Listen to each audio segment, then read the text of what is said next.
Hello everyone and welcome back. Today I'm going to show a time-lapse construction video, which is something that I haven't done before.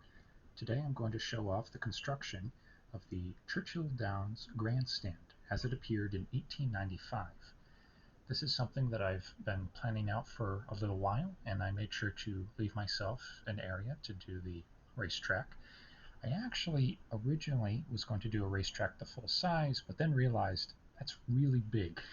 And it also dwarfed the grandstand. And if you look at pictures of the racetrack as it looked around 1900, the original grandstand was pretty tiny compared to the rest of the racetrack.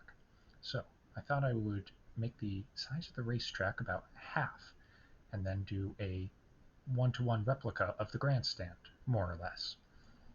I didn't do any measurements for the grandstand. I just looked at some reference pictures, figured out things like arches, things like the general shape of the building, and decided to go from there. Here you can see me after clearing out some land, making it nice and flat. I started working on the rear facade, which has a series of arches and a handful of doorways. Now here, as I'm starting to build the side of the grandstand, I'm trying to make sure that it's far enough away from the racetrack, but also close enough to it that it's realistic. I'm also working on the angle of the amphitheater seats. And there you can see, I also decided that it was really too far away. So in a second here, you're going to see that I actually moved the whole thing up a little bit. I just did the clone command for that. There it is. And then seeing that the new position is better, I decided to get rid of the old facade and then continue from here. I decided to do it in a nice red brick with some white highlights that would go along very well with the pale oak wood I was going to use for the seats.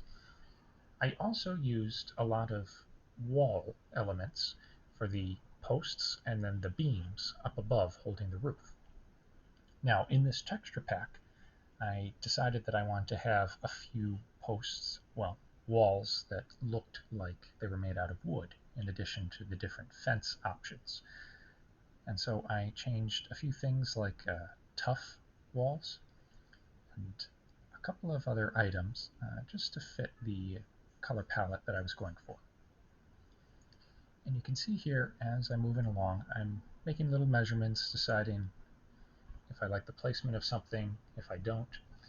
But now I generally have a good idea of what the whole thing is going to look like, so I can continue on. I now have the frame, and I now have a pattern that I'll keep to.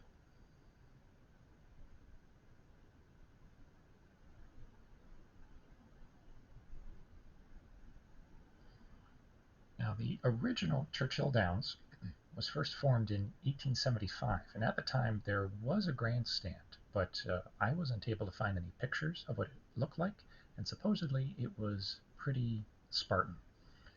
The grandstand that I'm building now is inspired by one that was built in 1895 or thereabouts. There was a Louisville architecture firm called D.X. Murphy and Brother Inc. Today it's now known as Luckett and Farley. And there was an architect who then was 24 years old, a draftsman actually, Joseph D. Valdez. And he wanted to do something special, and I'd say that arguably he did. His twin spires design is something that is now iconic for Churchill Downs and really for horse racing in general. And they have kept the original grandstand more or less while building out around it. It's actually kind of funny when you look at pictures of Churchill Downs today and see how sprawling a complex it is with a lot of grandstands and bleachers. And then in the middle is a very small section that was the original grandstand with the iconic twin spires. Now, in my design for this, I also decided to make the interior just what I wanted, because I wasn't able to find any good historical pictures of what the interior of the original grandstand looked like.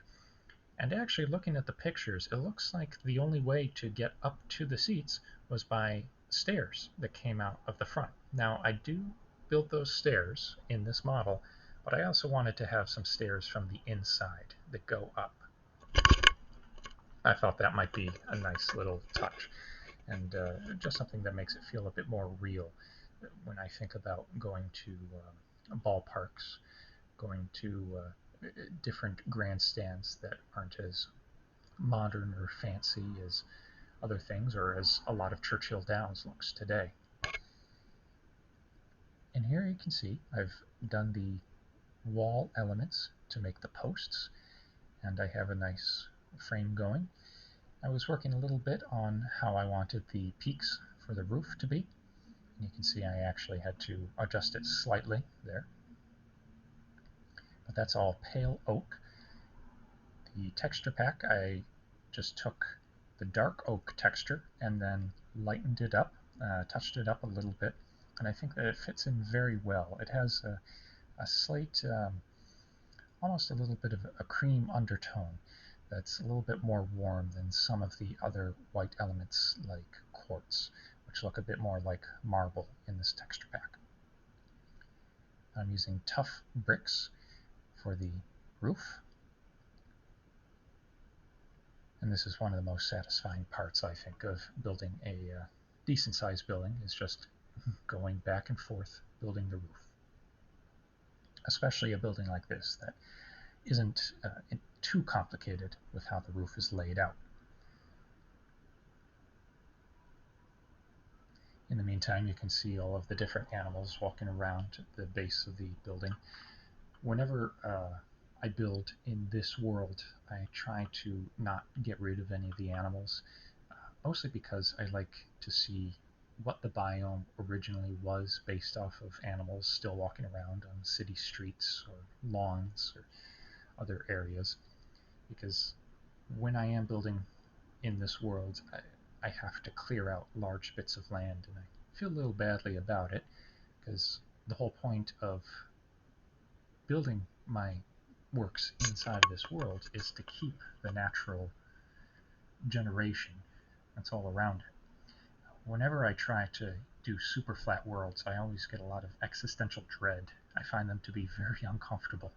So here we go. I'm starting to build the twin spires, keeping them pretty simple. I probably will go back afterwards and add a little bit here and there, especially once I download the latest version of Minecraft, the snapshot that includes different copper elements. I'll be excited to use some of those in this construction. But for now, I think that this is good. I used, let's see, there we go, a slightly darker stone color for the actual spires, just to make them pop out a little bit more than the rest of the roof. That's a bit more of a medium gray.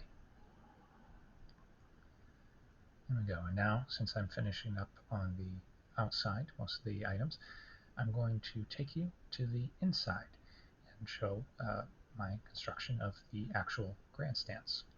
So here we go, moving to the inside. I will have to, at some point, work on some of the stables and other items around the racetrack that are necessary for horse racing. Those are things that I'm just going to do on my own design. I have looked at what the real ones look like. The stable facilities at the real Churchill Downs are pretty sprawling, and a lot of them are, well, modern. They don't look the same way that they did as in 1895. So I'm just going to do what I want to do, have things fit in the way that I would like. Because I also built this racetrack nearby a couple of other builds that I have. One of them, it's a model of a small American town. There are a handful of houses. You can every once in a while just catch the glimpse of a few cupolas and a church steeple off over there to the right. I don't want to impose on that town too much. And then the back of this grandstand actually butts up to a street across which I have a model of Arlington National Cemetery. And I thought that the twin spires would be very nice to look at from the street.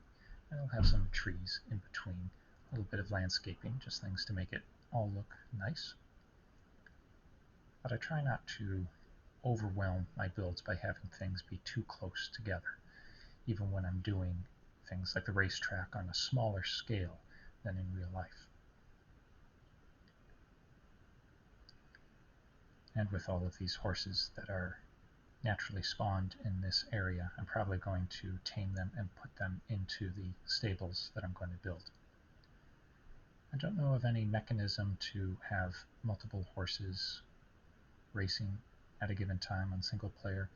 I'm not sure if there's a command that would allow for something like that to happen. I only just recently learned how to do generations of mobs that don't move so that they can act as statues, more or less, although I'm still having a little bit of a hard time figuring out how to work that.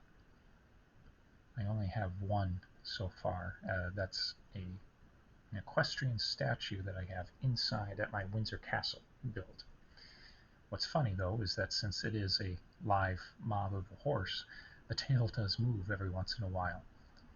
And I don't usually play the game with volume on, but I'm sure that it does still make noises too.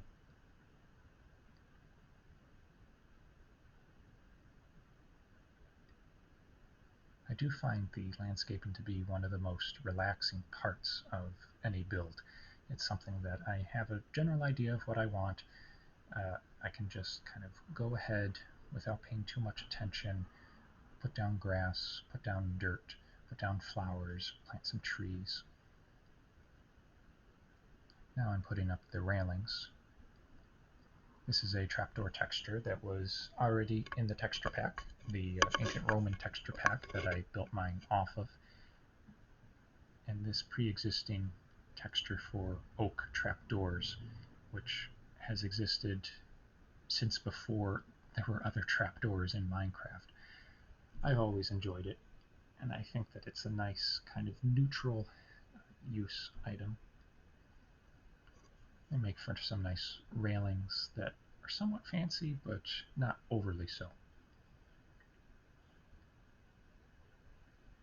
And then it's just moving up and down. You can see that I'm making sure that I have the potion of night vision, since I'm underneath the roof of the grandstand now, and I don't want to have it be too dark. I went through a couple of different ways of doing the seating within the grandstand. In this texture pack, I did create models for some different chairs, including one which is a nice plain brown chair that has handrests, armrests on it. But when I was putting a handful of those down, I found that it just looked too busy. Now, supposedly, I could be wrong about this, but the real Churchill Downs Twin Spires Grandstand actually has folding chairs inside, underneath the awning. That could have been a different part of the building that I was looking at, but I think that this part has just folding chairs. So it wouldn't have been too far off from reality, but looking at it, I thought, you know what, I'll just go with the old classic dark oak stairs as bench seats. And later on you can see a little bit of what I did with that. I didn't include all of it in the video because I didn't want this to get too boring. But here as we go along, I'm just filling in the grandstand. I'll probably put some simple bathroom facilities down below. A couple of things that are, utilities, kind of stuff that will be practical for a racetrack area. For bathrooms, I did come up with, again in this texture pack, a couple of items that are pretty useful. One that looks a little bit like a toilet, another that looks like a sink filled with some water. Those are actually different levels of snow-filled cauldrons, because I realize that I don't often use those, and when I do, might as well make them look like something made out of porcelain. I also did lava cauldrons. I made them look like clawfoot tubs. That one I was pretty pleased with myself on, and even though I can't orient them in the 4 cardinal directions, as long as I can arrange for bathrooms that have those tubs to have them facing east-west, they're perfectly serviceable and fine and look nice. They're also kind of funny because if you try to hop into it, then you burst into flames as if the water's too hot.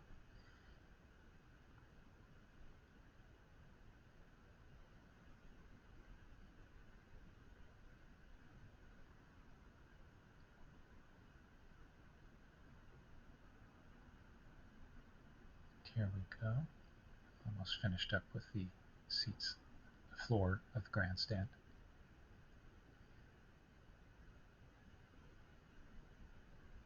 I will have a lot of fun with doing the landscaping on the roadside of the facade. Again, the real life Churchill Downs has so many additions and so many flower beds and wings and just a lot of things going on. So I can do whatever I want. I don't have to make this look perfectly close to reality. I never really do with my builds.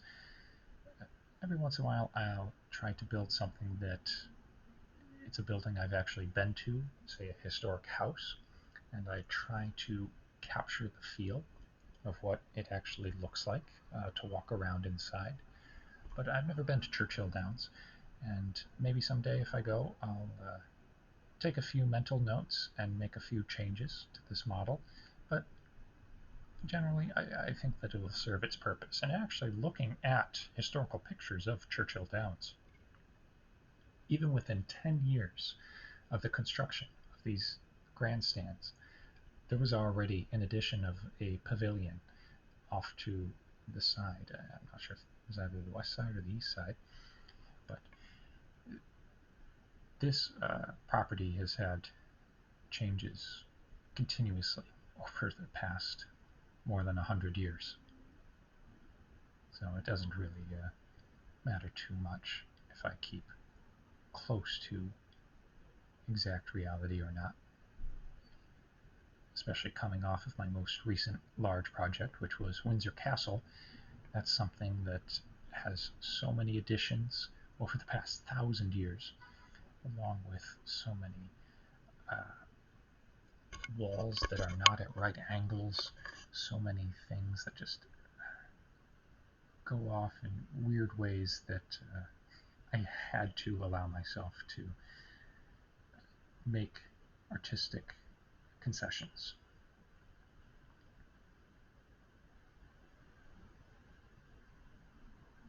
Look at the back railings here. Something that I always carry around now when I'm building is a debug stick. I have that over there in my inventory. There we go, on the left side. And I use that all the time now to make sure that the walls have the proper attachments the way that I want them to.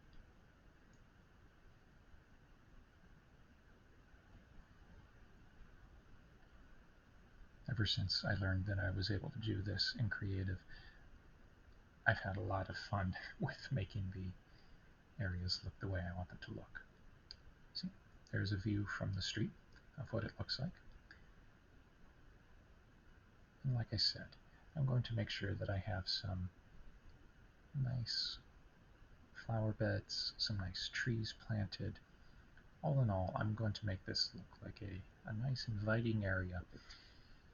This is, as I said, on the road leading out of my small American town across the street from a recreation of Arlington National Cemetery, or at least a stand-in for it. And actually, if you continue on the road down, eventually you get to my newest build of Highclere Castle. There's another road that turns out, and if you pass by a farm and a few fields and then continue on that road through a good bit of the countryside, you end up at my Monticello build. And if you continue on the road even further, you continue on to a stand-in for Charlottesville, Virginia, although it really has no resemblance to Charlottesville, Virginia. The town hall is actually based off of Independence Hall in Philadelphia, and the buildings are all just kind of things that I wanted to do. I was experimenting with building a city on a small grid pattern, opposed to the main city in this world that is on a much larger grid. It's something that I really would like to go back to at some point. There are a lot of unfinished projects in this world. I did start it back in, I think it was in 2017, so there are a lot of things that I could go back to, and also things that I could just make better, because the game has been updated plenty of times since then. I've learned how to work on texture packs myself, I've learned how to do different building techniques. So that's all stuff that I can go back to, and I have older versions of this world saved, so I don't need to keep them around for nostalgia's sake. And I'm making the inside of the grandstand look somewhat inviting. Maybe I'll even put a couple of snack booths, concession stands, something like that. I'm thinking about the inside of this as if it's like walking into an old baseball stadium, something like Fenway Park, which was built in, I believe, 1911, somewhere around there. Or the town that I grew up in had an old, not that old, but a pretty simple layout baseball stadium. Decent size, it was a minor league team. But the stadium, it was not too complicated. It wasn't the kind of place that you could really get lost in. It was just a general, built to accommodate a few thousand people or so.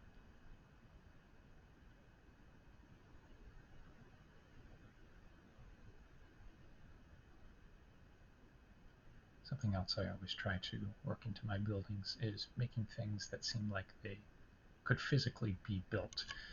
In the case of this, what I'm doing right now, the grandstands have to be supported underneath, so I want to make sure I have these arches and these support pylons that can keep the grandstand from sagging down.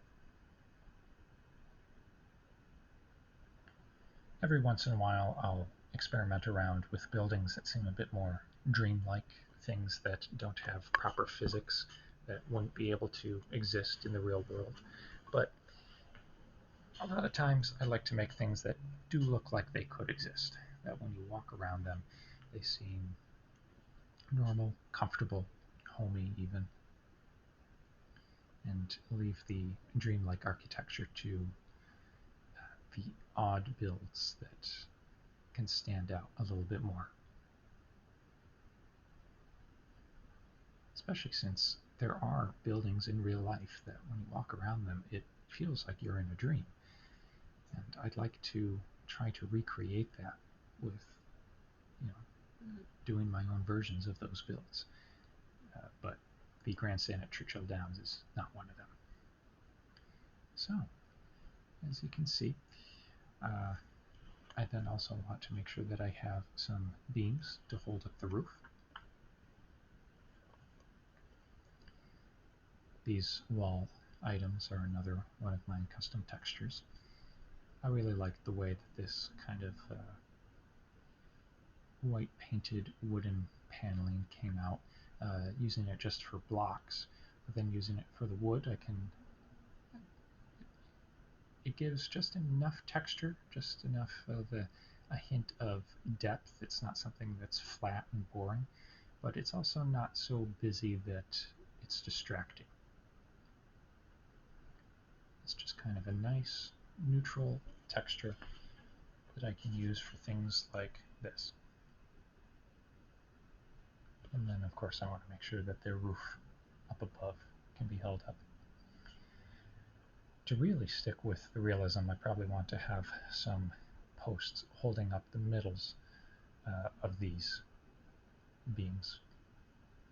And that's something that I may go back and do, but maybe I won't. I haven't quite decided yet.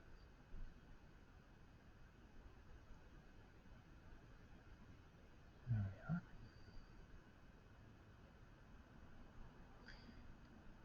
And like I said, I fast forwarded the actual placing of the benches, which now you can see that's what they look like. Not too busy, but at least adding a little bit of visual interest.